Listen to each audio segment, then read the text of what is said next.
Hello and welcome to the November 2023 ENSO seminar, where we will be hearing from Professor Robin Zebrowski of Beloit College. Well, I'm delighted to introduce Robin. Robin Zebrowski is a professor of cognitive science at Beloit in Wisconsin, and she's one of those genuinely interdisciplinary researchers whose qualifications and experience and background spans sort of a wide range of disciplines from biology to psychology, philosophy, and cognitive linguistics. Robin runs the cognitive science program at Beloit, and her recent research, some of which she'll be sharing with us today, addresses participation, intercorporeality, and the problem of mediating systems, and that is interaction through mediating technologies such as Zoom, as myself and Robin and later on Elena will be interacting today, as well as the potential for machine learning systems, interventions and those kinds of things. So you're very welcome, Robin. Thank you very much for joining us today and for sharing your work with us. Thanks for having me. I love the ENSO series, so I'm so excited I get to be here and do one. Very, very happy to have you here. So we will start, as we often do, with a quick commercial break. So jump straight to commercials. And we wanted to flag something new or something that's sort of cropped up recently you think maybe is relevant or of worth boosting the signal for the ENSO audience. Yes, let me share that screen. Oops. All right, so is that working? Yes, okay. So this is not a paper I had anything to do with, not involved even a little bit. Everybody else in the world is involved, though. It's this short little letter, basically. The journal Cognitive Science put out a call for these short notes, little short papers that were meant to be big picture things, thinking about like really what the discipline needed and what was missing and what we could do differently. And this incredible list of people from so many different domains somehow got together, including Elena, who I think will be talking to us soon, got together and made it's a 2-page argument, so you have no excuse to not read it. But basically saying like the entire discipline of cognitive science is due for a complete flipping. It's due to be turned on its butt. And instead of centering that in the mind cognition that we think is sort of the paradigm case of cognitive science, to flip it and think about social cognition first and foremost, and to take seriously the ways that would change methodology, content, everything we do would be different. And I just completely love this paper and I want everybody to read it. I teach it to my Intro to Cog Sci kids now. Like that's how it's just wonderful. Excellent. Thank you very much for that. I fully agree. I know this one as well. I think you mentioned, I think there's something like 23 authors on it or something. It's a ridiculously huge organizational effort. I mean, just getting 23 people to answer an email, let alone sort of read and sign off on something, it took, I guess it's a testament to the passion and the level of belief behind the thing, which is good. And it's sort of a wonderfully articulate couple of pages. So yeah, no, a great choice is that's all I'll say to that one. And hopefully it'll be nice to see some kind of interaction or follow on from it, some impact of it as we go. Wonderful. So yeah, no, that's a delightful note on which to kick things off. And I guess we're going to stick with that social theme as we progress. So I will invite you now to maybe kick things off, and we'll move on with the November 2023 ENSO seminar. Professor Robin Zebrowski. Thank you so much. So, whoops, gotta actually make this progress. Okay. So this is a ridiculously too big talk. I could have given a nice little narrow version of it, like a piece of it that would have been nice and clear. Or I could have given this giant chaotic version where I try to at least introduce all of the aspects of the problem. And I woke up and chose chaos. So you're getting the chaos version. This is a problem that I've been thinking about for a long time. So I was already working on this well before the pandemic hit, but once the pandemic hit, of course, the entire world moved online, and all of these things that I'd been working on for like at least 3 or 4 years, in some cases longer, actually took on this like added import. Like I actually really needed to know what was happening because of the fact that we were all now interacting via things like Zoom. My background, or traditionally, is I come from cognitive science and artificial intelligence work, in the sort of weird mad science side of that, sort of asking questions about consciousness and cognition and the role that machines may or may not play there. And also thinking about questions about bodily extension and what it means to have the kinds of bodies we have and be in the kinds of spaces we are. And these two things like absolutely hit each other in this work that I'm going to talk about today. I talk too fast, so I will consciously try to like take sips of things. But I'm from New Jersey, so there's no stopping me. So I'm sorry. I'm just talk fast. Okay, so there are 3 papers that have come out already that are related to what I'm talking about, but none of them captures all of it. So there's the one that was in sort of the proceedings from Robo-Philosophy of 2022, and that's the closest to what I'm talking about today. There was an earlier version that came out of a workshop in Romania.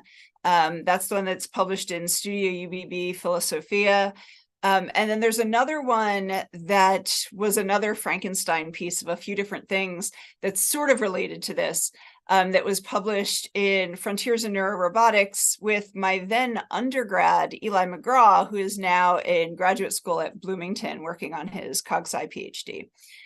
So you can find bits of this in all of those, but not all of it anywhere. It's all supposed to make it into a single paper, but we'll see how that goes. Okay, so I have been thinking about presence in general as it relates to telepresence and things like remote presence. So this is a picture that I took on an airplane. Look, I took this out an airplane window as I was approaching Longyearbyen in Svalbard. And Longyearbyen is sort of the northernmost populated town on the planet. And for 3 months a year, they're in polar night. They have no sunlight whatsoever for 3 months. And so I was going there, and it took like 2 days to take all the airplanes to get there. And I was going there for a conference on remoteness. Like that was the theme. It was just this broadly interdisciplinary conference on remoteness. And I was working on telepresence. And I was like, well, obviously I have to go to Svalbard to talk about telepresence. And everyone was like, well, if you're talking about telepresence, wouldn't it make more sense to like send a robot or Skype in? Because we didn't really Zoom then. And I was like, no, but that's the point, right? Like, that's exactly why I need to go there. There's something about being in the space that matters. And I don't quite know how to articulate it. And I've been trying ever since. I think I took this picture in 2017 or 2019. I returned several times. And I'm still thinking about this problem in exactly the same way. So maybe I should be making better progress. I don't know. I was thinking about concerts during COVID, during the height of it, when bands that couldn't tour to make money they were doing online live stream concerts. And I love live music and I love to support the bands that I like. So I was like, okay, I should probably support them this way. And so there was a band that had not put out an album since the 90s, and they did a big comeback right in the middle of COVID. And they were like, we're going to do a live stream. So I was like, yes, I'll see them live. And I have to use the air quotes because I was so disappointed. Like, I mean, I kind of knew I would be, because there's something about being present in the space that makes that big difference. But oh, I was like this, I was so disappointed. Like, it was a great show. If I had been there, I would have loved it. But deeply disappointing. And I think a lot of us, especially academics, felt this way when a lot of our conferences moved online. Like, conferences are where we get our revitalization in a lot of ways, and we couldn't do it. This one is a piece of music from John Cage, and this one I've been thinking about for even longer. This is a piece of music that John Cage wrote, and there's an organ in Halberstadt, Germany, that has been playing this piece of music. It started in 2001, and it's John Cage, so it started in 2001 with a pause. that didn't change until 2003. So there wasn't actually a note played for the first 2 years of the performance. And it's due to last, I had to write down what it is, it's due to last until 2640. So it is a 639-year piece of music. So it's been running since 2001. There's just an organ in like a church that plays this all the time. And the reason I thought about it so much is that in like 2013, Harper sent John Darnielle of the Mountain Goats to see the note change. There was a note was changing. And so people converged to see this note change. And like that blew my mind that all of these people are coming together to see the one abnormal thing that happens in this piece of 600-year piece of music. And so I think about all the time, like, why do we need to be in that space? It's one note that changes every like 5 years. And yet I can't stop thinking about going to see a note change. Like, I want to do this really badly. And then I thought about schools again during the pandemic. My kid was in, I think, first grade when the pandemic began, the worst possible age for it. And I was all about keeping him home to protect us. But I was watching everyone I know be like, no, we need to get them back in a classroom immediately. And so I started thinking about this as a cognition question, like, what is it that they can learn other than the social skills, which are deeply, deeply important? But what is it about school particularly that needs to happen in person rather than online? And I think most of us who teach kind of understood pretty quickly that there is something very important about being in this space, right? Like I had to teach on Zoom for a year and a half at least. And like, oh, I felt so like I didn't have the connection with the students that I really needed to have. But I also don't know how to talk about what it is that's missing from these things. What is it about the presence that we have yet to sort of formulate language for? And so thinking about presence, this was an Alvin piece that he wrote in just 2021. It was sort of like a brief something on enactivism. I forget the name of it. But he said the chief problem in the whole domain of the mental is presence. And as someone who'd been trained in philosophy of mind since like the 90s, I remember reading this and going, this is right, but how? How is he right about this?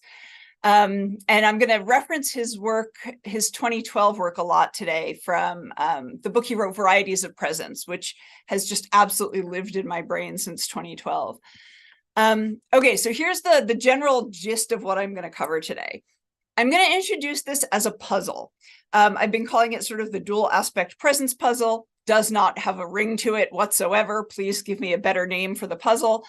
And then all of these are ways that I've started to try to make sense of this problem. So I see this sort of double-sided problem, and all of these different fields and languages and disciplines chisel away at the problem a little bit, but I've yet to find a way to make that all come together. I'm going to skip neurophenomenology. I'll mention why closer to the end. I'm mostly skipping participatory sense-making, in part because I think it's so powerful in this debate that if I talk about it, it's the whole talk. And so each of these is going to sort of just get a little slice, but hopefully I'll give you enough to show you the scope of the problem so that we can have maybe a conversation about what to do with it.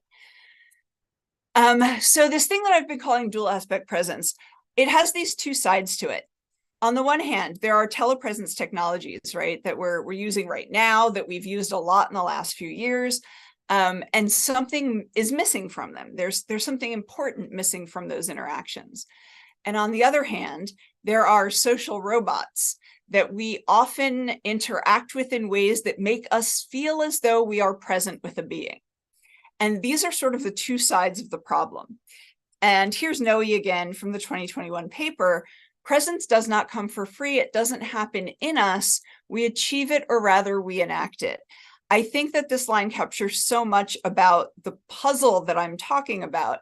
And the question is, how do we achieve it, and how do we enact it? So the first half. These telepresence technologies, like Zoom, like other kinds of things, are meant to extend our bodies and minds and experiences and presences from the local to the distance and to the distant. And this encompasses all of these different kinds of technologies, but Zoom is the one that we're very familiar with. Yet we remain aware that we are still in our bodies, in our local spaces.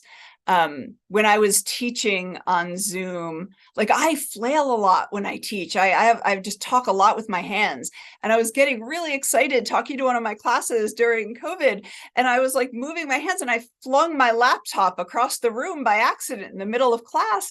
And I was like, I'm way too aware of how I have to limit my posture, limit my body, etc., while I'm interacting in this way. And it's really a different modality.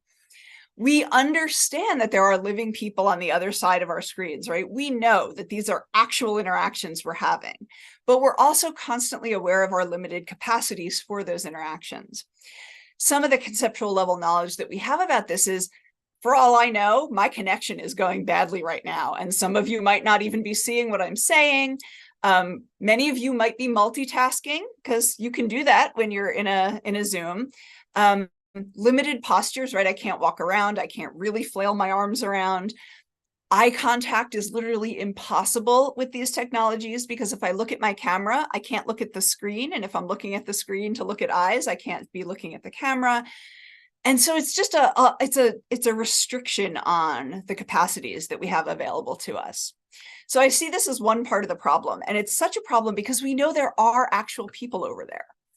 On the other hand, there are interactions we have with things, in some cases, things like social robots, but at lower levels, even things that kind of appear to be person-like or animate in some way, right? Usually we talk about this as a problem of over-anthropomorphism, but I'm going to say that I think that talking about it as anthropomorphism is deeply problematic. This is a picture that I absolutely love. A couple of years ago, this video went viral of this small child who was on a walk with her parent, and there's this water heater on the curb for the trash. And she walked up to it, and her parent was recording it. So it's this little video of her going, "I love you, robot. I love you, robot," and giving it a big hug. And this is exactly the other half of the problem, right? The thing looks like a being enough that certainly children have this, that they sort of over expend this skill, because the stuffed animals are all personalities and they all have names and everything. But even adults do this, right? When we interact with robots, even when we know what they can do, we sometimes start to feel as though this is a thing that is a being like me. And it's really easy to exploit as well. I once had an artificial intelligence class that we had this big debate about artificial intelligence and anthropomorphism. And I told them that they would anthropomorphize anything if I treated it the right way, and they didn't believe me. So I came in and brought googly eyes for one of the chairs in our classroom, and I stuck googly eyes on the chair, and I gave it a name, like it was like Carlos or something. And for the semester, I was just like, yeah, don't forget about Carlos, be nice to Carlos. And they would start to eventually like fight over who got to sit over there. And at the end of the semester, I was like, okay, time to take the eyes off. It's not our classroom anymore. And they were genuinely upset about it. Like, they, again, conceptual level knowledge, they know this is a chair with googly eyes, but they had come to anthropomorphize it so easily and so heavily just by putting some eyes on it and talking about it in that way. So here is one of my earliest examples of this. I started thinking about this in the 90s, actually. This is from Sherry Turkle's 95 book, Life on the Screen. She says, so this is Cog. This is Rodney Brooks's torso humanoid robot. And it was not great as far as robots go. And Turkle understood its capacities. So she goes to interact with Cog, and she says, Cog noticed me soon after I entered its room. Its head turned to follow me, and I was embarrassed to note that this made me happy. I found myself competing with another visitor for its attention. Despite myself and despite my continuing skepticism about this research project, I had behaved as though in the presence of another being.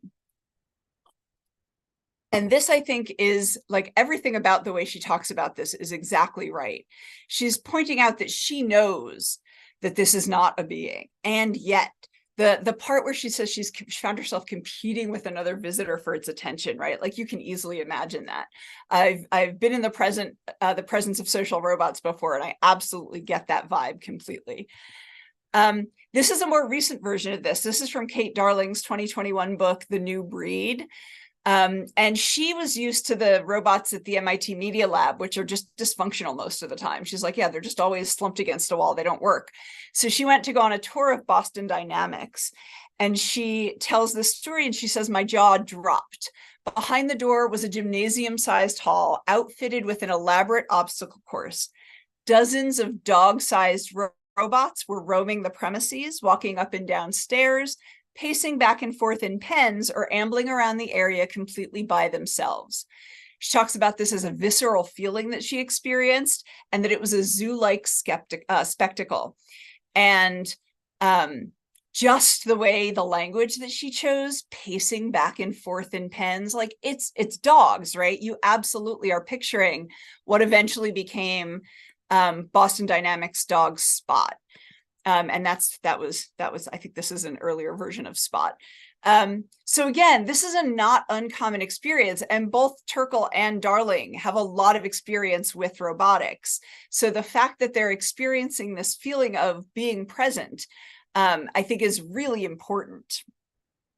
So these two different experiences seem related in an under-examined way, and in an under-examined way that I think is not anthropomorphism. So on the one hand, we sometimes lack a full experience of presence with others via telepresence technologies, and on the other hand, we sometimes feel a full experience of presence with another being when around social robots. I think these are part of the same problem, but you can try and convince me that that's not true. I would be interested in alternatives. So now we're going to talk a little bit about presence, focusing a lot on Alvin Noe's 2012 book. Importantly, within presence studies, so there is a research group called the International Society for Presence Research. They've been around for 30 years, I think. And they have a journal called Presence, which has been around for at least 20 years. And within all of that research, telepresence is built into their use of the word presence. So even though it's called Presence, the journal is actually focused on understanding the notion of presence through mediated spaces and through telepresence technologies. Mel Slater, who really made that field what it is, talks about distinctions that should be made between immersion, presence, involvement, emotional response, and degree of interest. And this was back in 2003. And I think he's even elaborated on all of these distinctions that need to be pulled apart. I mention this in part because I'm not pulling them apart. I do think that these get conflated a lot, and it needs to be clarified quite a bit. But for the time being, I'm talking about presence broadly. And I also mentioned the Noe piece again. It doesn't come for free. It doesn't happen in us. We enact it. So presence is already controversial, right? There are two different groups of academics using this term very differently.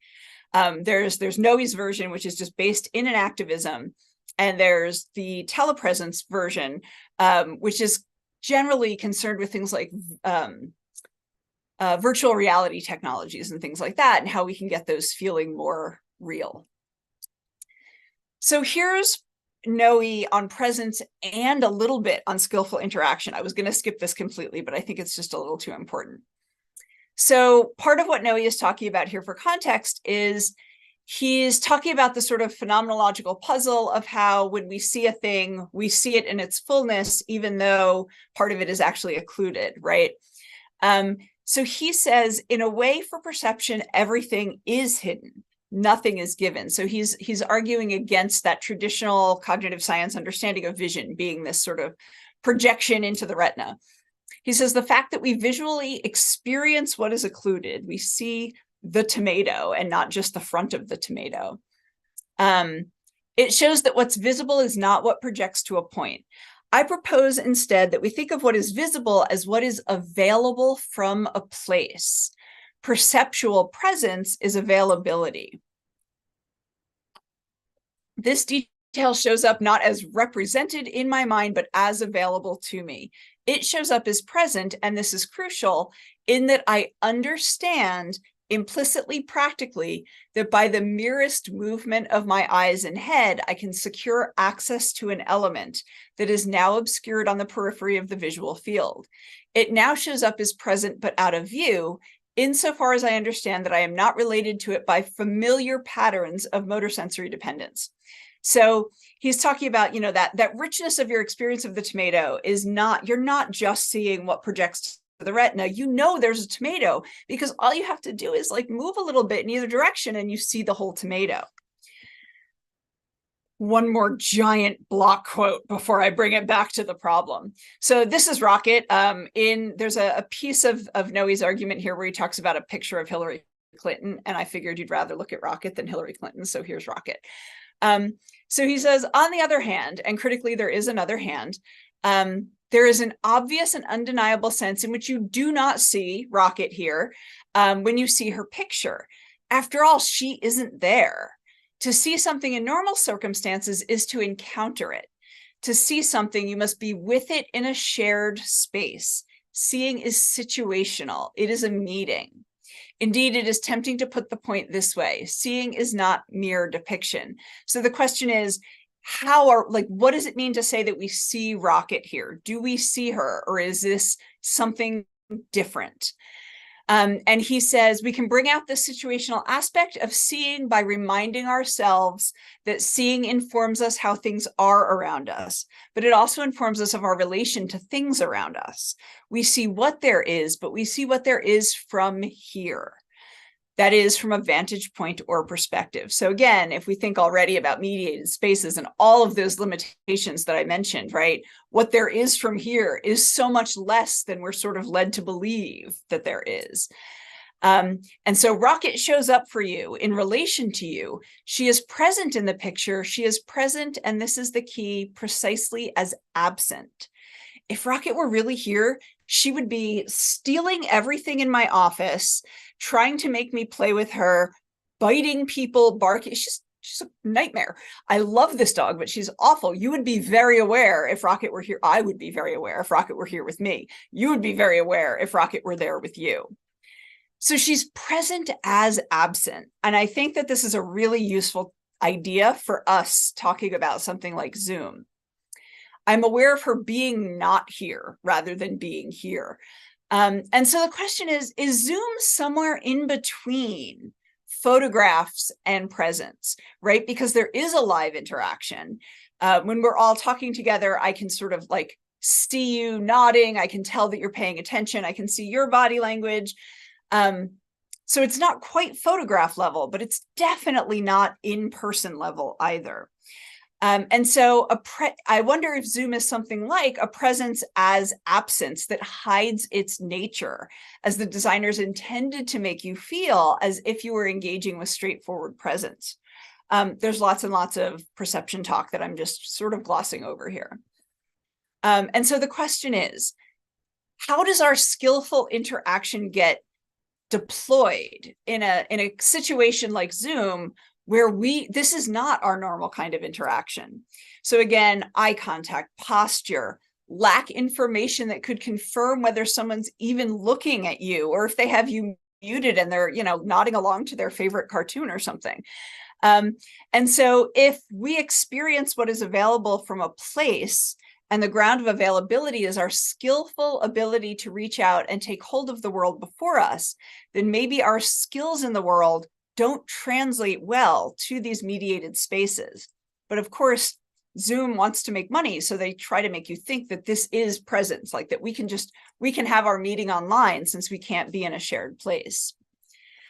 On the other hand, our skills that are appropriately deployed in live in-person experiences may be inappropriately or accidentally over-deployed in some situations with social robots. So if you think, again, both Turkle and Darling talk about the feeling that they had despite knowing that this is a robot, right? And so this seems to me, again, I see these as deeply connected, but I'm not convinced we have either the framework or the language yet to quite talk about it. So intercorporeality. So this is how I've always conceived the problem. And this we get from Merleau-Ponty. So this is from his 1964, The Philosopher in His Shadow. He says, my body annexes the body of another person in that sort of reflection it is paradoxically the seat of. The other person appears through an extension of that compresence. He and I are like organs of one single intercorporeality. And so when I first read this idea of intercorporeality really stuck with me. And I was so pleased in 2017 when Meyer, Streeck, and Jordan put out a book on intercorporeality, because I felt like it was absent from our discussions.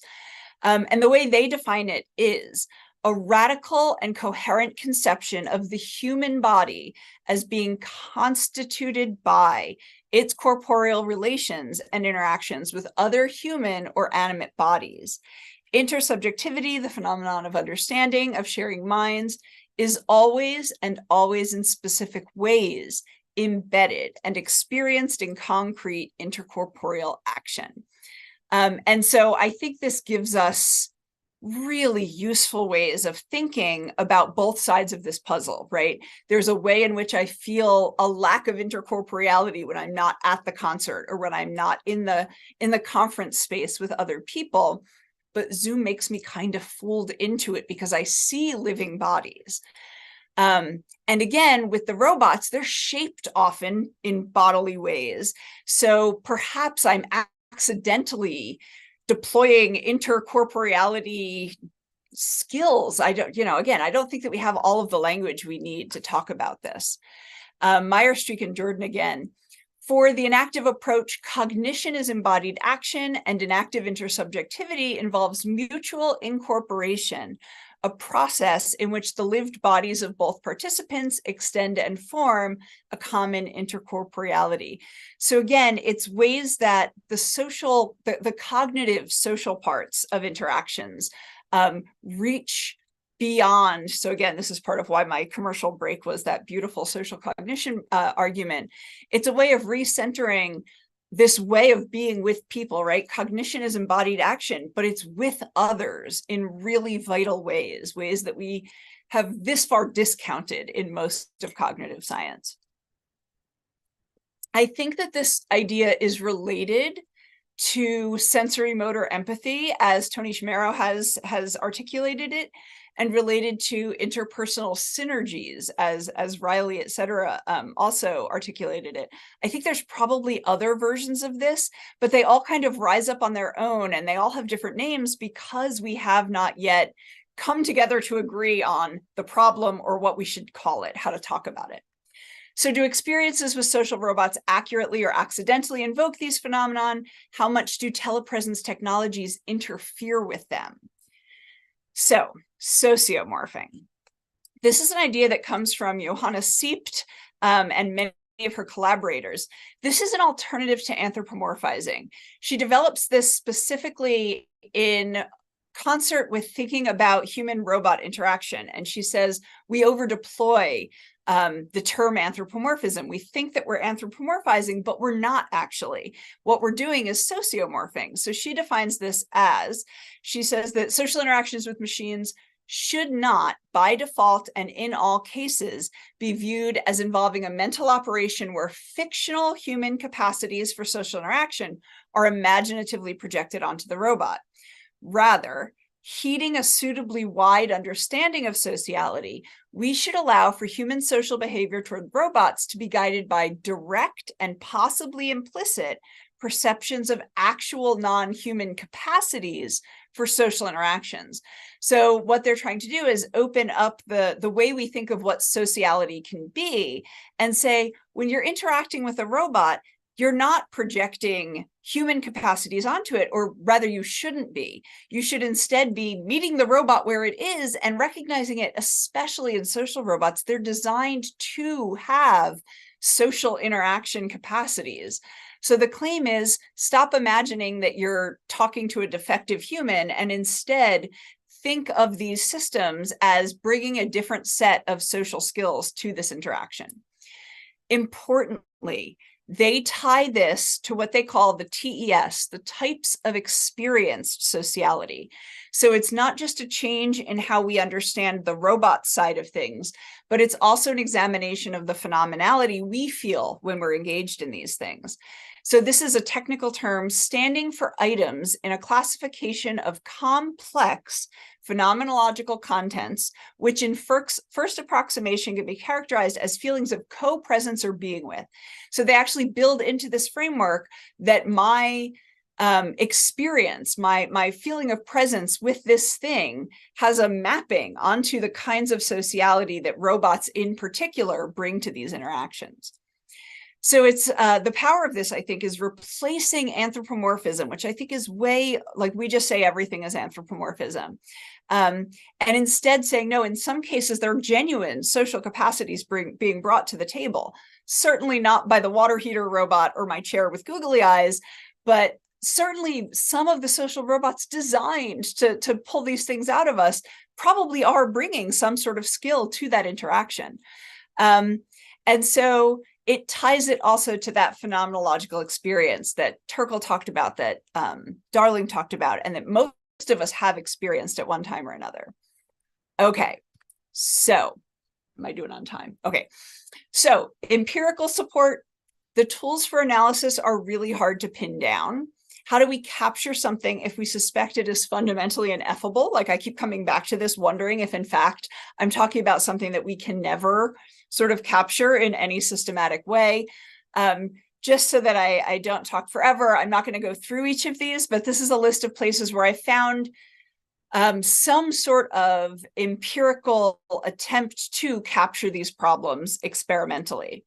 And I'm sure there's more, but I think we need more experimental approaches. Are there instruments to measure feelings of presence? There are, but mostly they're not compatible with inactive ways of interpreting these experiences. They live really firmly in the telepresence, traditional sort of first generation cognitive science way of thinking about the world. So it's not clear that these instruments get at feelings of presence in a way that are useful within all of the other frameworks I bring together.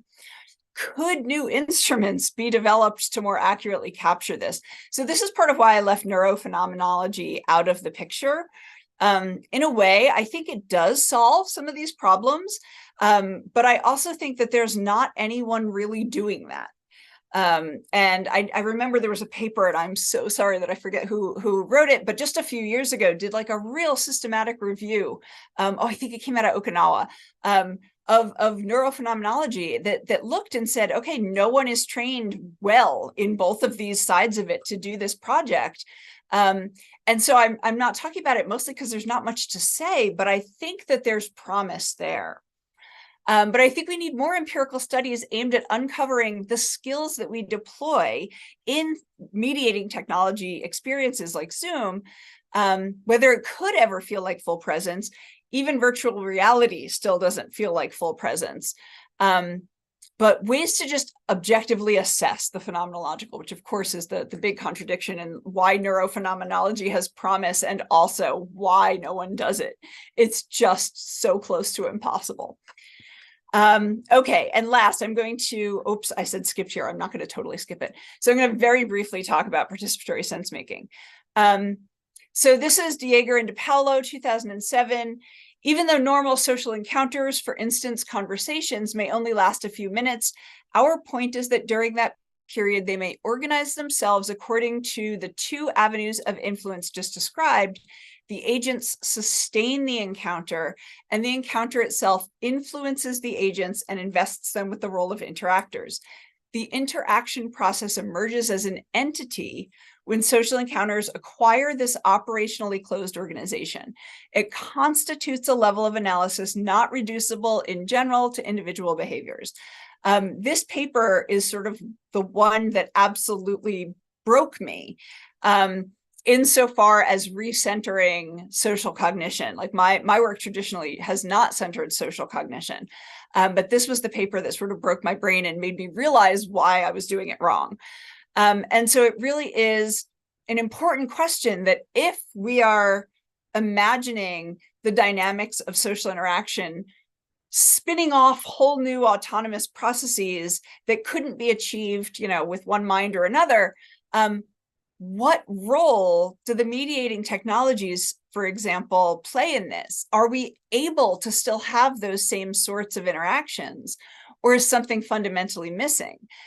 Because the way they talk about this generally involves like living stuff, right? It generally involves people being present in spaces with other living people.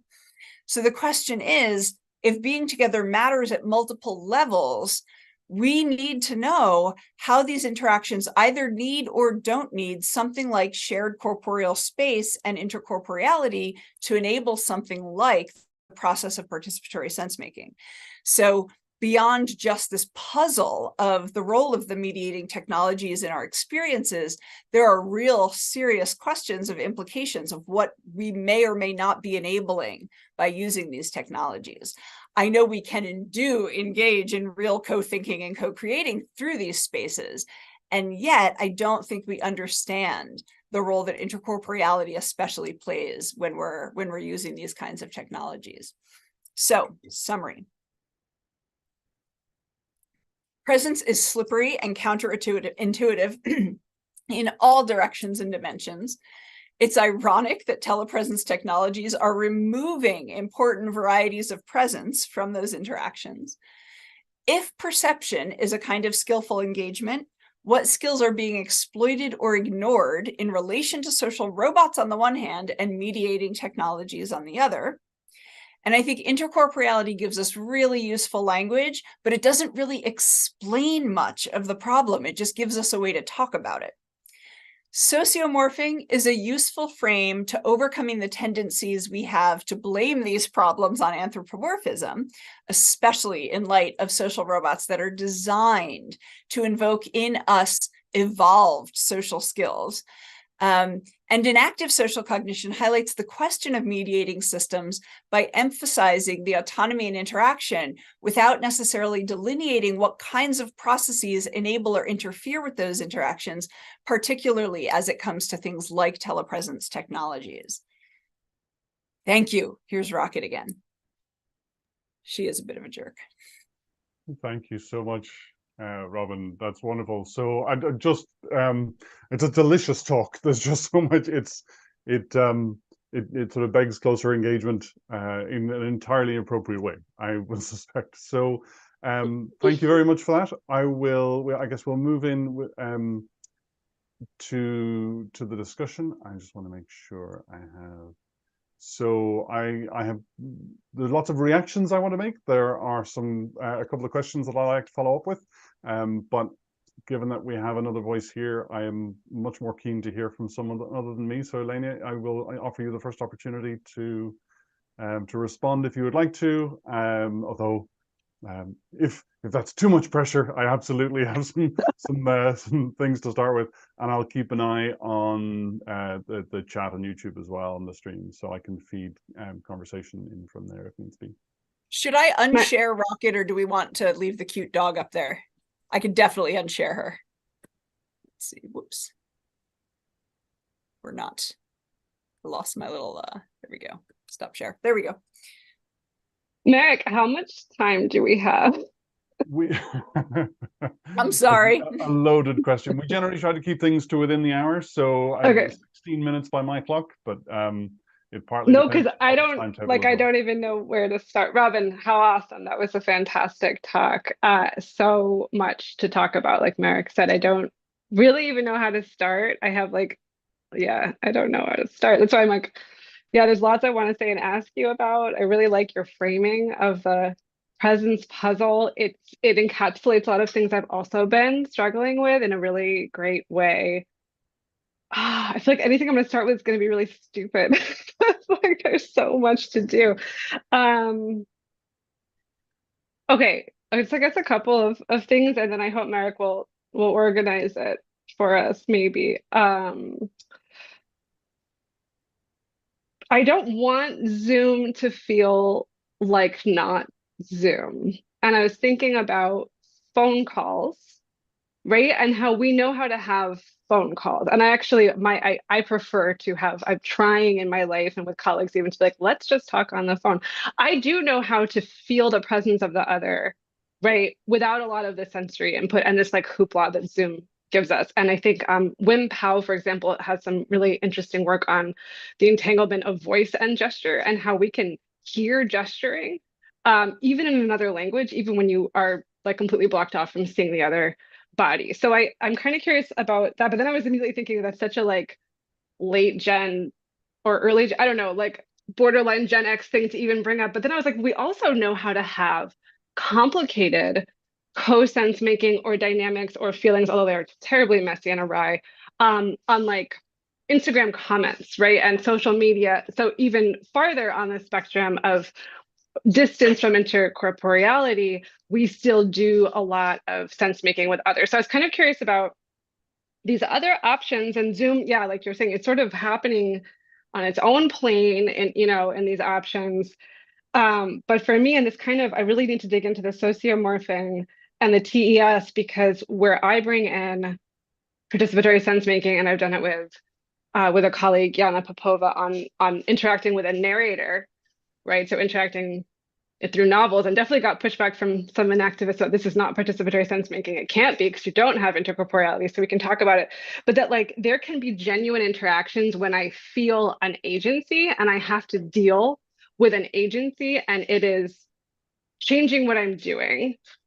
And there's asymmetries and trade-offs. And I think that that's like what you can get in these other kinds of encounters, but very differently. So differently sometimes I don't even know if we're talking about the same thing. So I'll just start there and see what you think about it. Yeah, thank you for that. That's a wonderful question.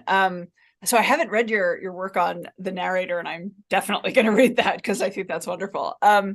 So one of the questions, like I certainly think that there are various levels of this. I think the telephone is on the exact same spectrum that we now have Zoom on. And I mean, there's a way in which definitely, oh yeah, when I was thinking about this in relation originally to robots and something like participatory sense making, I wondered like, is reading a book, is there a way in which? So I see why there's controversy there because of the importance of the both systems being autonomous. And so, yeah, so I totally see the question.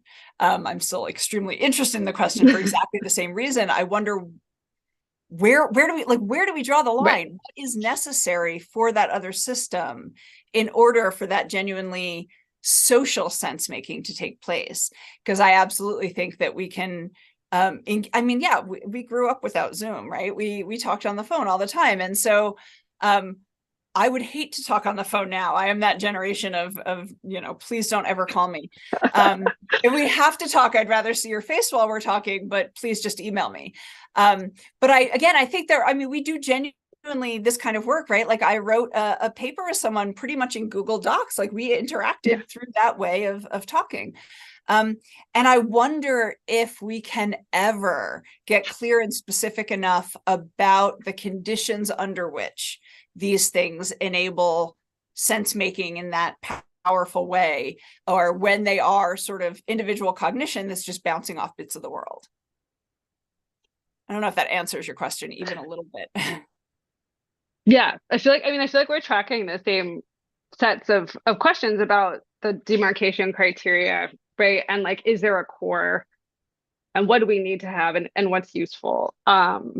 And on my other thought on the Zoom containment bodily front is, another New Jersey gesture here. And we started studying in my lab, like the differences when students watch a lecture where they can see the gestures completely or where it's cut, like a Zoom window. And I think this really goes to your point of how it's ineffable. I was trying to find what we're losing also. And so far, this is like one of many measures. It's definitely employing very standard cognitive science methods, actually. It looks like people pay better attention and have better comprehension at this from the Zoom-like condition, not the one where you can see more of the body and have more of a connection. And I think there could be a lot of interesting reasons why that is the case. But I think that the body, the way that we constrain I think we're incredibly adaptable and flexible in how we constrain our bodily sense making to the medium. And we do that also just in language. And I think it's really dangerous and scary, especially when we think about engagements we can have with chatbots now, and that's actually really not new. I talk sometimes about Joseph Weizenbaum freaking out that people believed in his therapist, right? They believed in Eliza and and there was nothing embodied or intercorporeal about that. So there's something about, I want to say linguistic bodies where we are incredibly ready to jump in and couple to language and to otherness of all stripes. And I still don't know exactly what to do with it. Yeah. I think that's exactly right. Like, no, I mean, I think that hits on all of the exact same problems, just at different levels. But I still think that, like, yeah, we're talking about the exact same problem. And I also still have no good idea of how we try and make good sense of it. Oh, you're muted, Merrick. Thank you for pointing that out. You'd imagine at this point I would just do that automatically, but anyway, I'll throw in an interjection here from someone else. Ezekiel on the chat here makes what I think is a related point. So he says, although I like the focus on presence, I wonder if this is the only relevant dimension to look at these problems. Maybe we need a similar analysis for the concept of connection. So I actually think, like Elena, that phone conversations can sometimes develop closer interpersonal connection than Zoom. So is there, and I guess to my mind, it struck me as there was when you were quoting Alva Noe, Noe's talking about presence generally, and then there's social presence. And is there a sort of a significant difference between these two things? Or are they actually just two different aspects of the same phenomenon? Good question. Yeah, I mean, I definitely think the connection question is right. Like there are, but I mean, I think that is also resting on a question of presence, because certainly, I mean, I guess you could get a connection to someone through like a recording of their voice if they're not actively on the phone with you. But if they are on the phone with you, the whole idea of telephone, right, is that this is a connection, a presence, right? It's extending your presence, at the very least, your vocal presence. But I do think this is part of the problem with our imprecise language, like especially like cognitive science, I feel like is to blame for this, that there's just been no attempt to formalize language around these things. And so it gets cobbled together from phenomenology where I think it's dealt with most successfully, but then it tries to take bits from disciplines that really just aren't designed to do that kind of real phenomenological work. And so, yeah, so I mean, I think I mentioned Tony's sensory motor empathy and the interpersonal synergies, which is maybe closer to the connections claim. I think these are all of a type, but I don't think we yet have a field of study that looks at that type very well. One thing, if I might, something that kept coming back to me when you were speaking just was the phrase ecological presence. And the nested character of everything that we do in a way that is transformed dramatically, particularly by digital tools. So the world we live in, the world we share, is an analog world. It has infinite levels of texture. The closer you look, the more detail you always see. And one of the things that significantly changes in any mediated technology is that all of a sudden it becomes discrete. There is a suddenness, which is disorienting because there is no way to orient there is only one correct way to be oriented according to that tool. And whereas the idea that you get up when we're having a conversation, if we're in the same room, if we get up, we move progressively to another place, whereas the suddenness and discreteness of transformation in digital spaces is a very, very different thing. And it doesn't obey a kind of cognitive inertia. I always used to be very grateful when at one point during my postgraduate studies, I was studying in one college and teaching in another.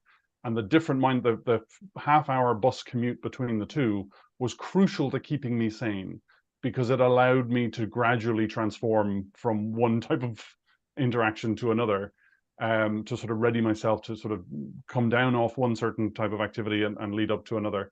And again, these things are undone by the discreteness and suddenness of digital.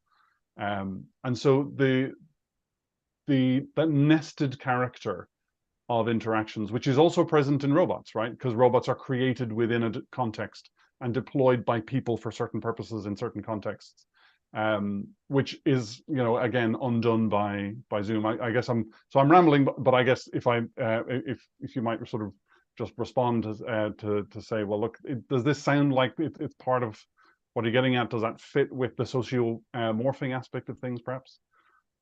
Yeah. So yeah, I'm thinking especially about your needing that bus ride. It was pretty quickly, right after the pandemic began, when they already named Zoom fatigue. That, like, I mean, I was used to, I teach, some days I teach for 3-hour blocks, and I told you already, like, I flail around when I teach. Like, I was way more exhausted sitting on a Zoom call for 3 hours than teaching actively for 3 hours. So I think you're definitely onto something important, that the modalities demand something different from us, right? Like, if you brought your student self to your teaching job or vice versa, like, it's not the you need to be in that situation. And the you I need to be on Zoom is maybe different than the you I need to be having a conversation with someone in my office. And so, yes, I think you're definitely hitting on something real, that there's qualities. Again, so my problem with it is just we don't have language. And the thing that frustrates me about not having the language is that I definitely think phenomenology has come closest to giving us the language, but it also takes away in some ways the possibility of, like, breaking it down to study it, because it's the very problem is not meant to be studied in that way. And so I hit this wall where I think, yes, there are all of these finer distinctions we should make, and we should name them so we can talk about them and study them.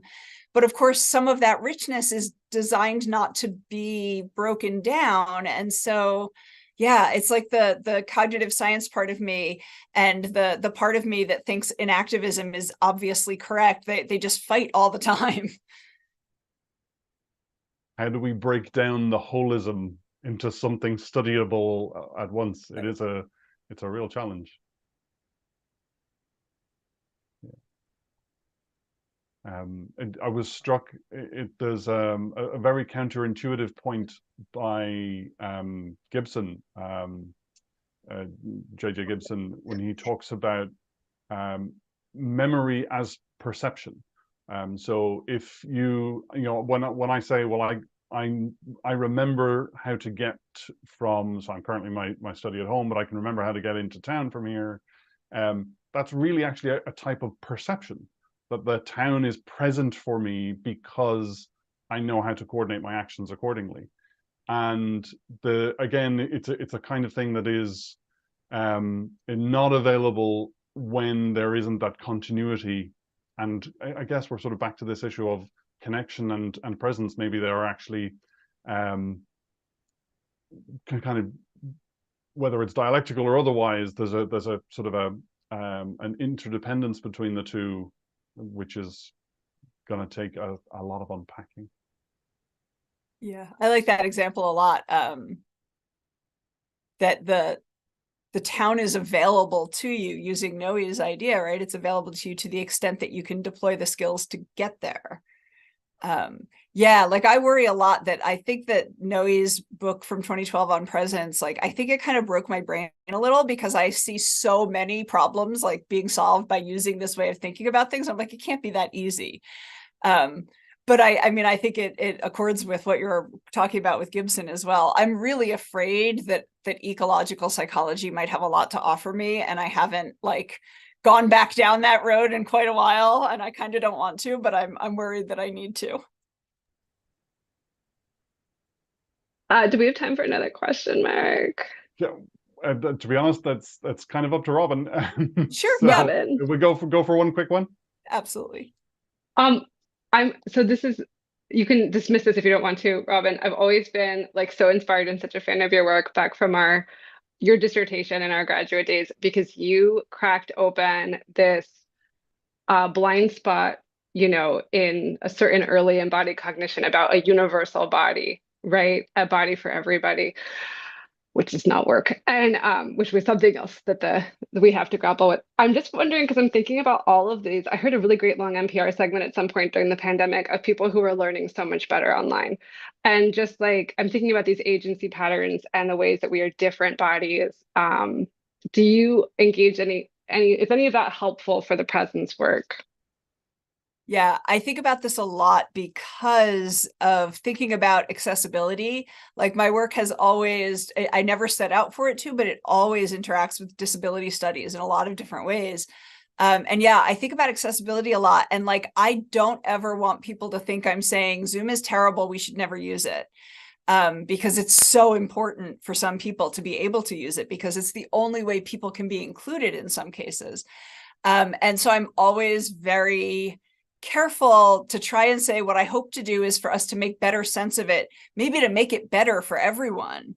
But I never, ever want to make anyone believe that even if we do uncover that there's something notably missing from social cognition when we're interacting this way, that doesn't mean we should never interact with this way. We do a lot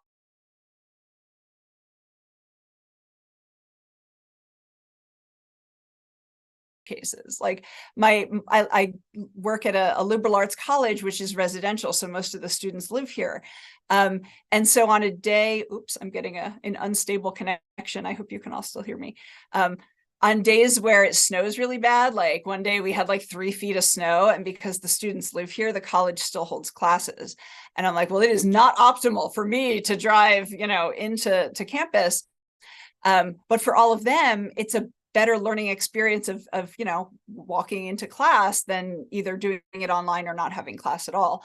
So there's always trade-offs, I think. But I often, in the 2 papers that I've published that touch, or the 3 that touch on this, at least once or twice in each one, I try and absolutely make clear that this should never be taken to make things less accessible in any way, because of the richness of human embodiment and the richness of ways in which we engage in the world.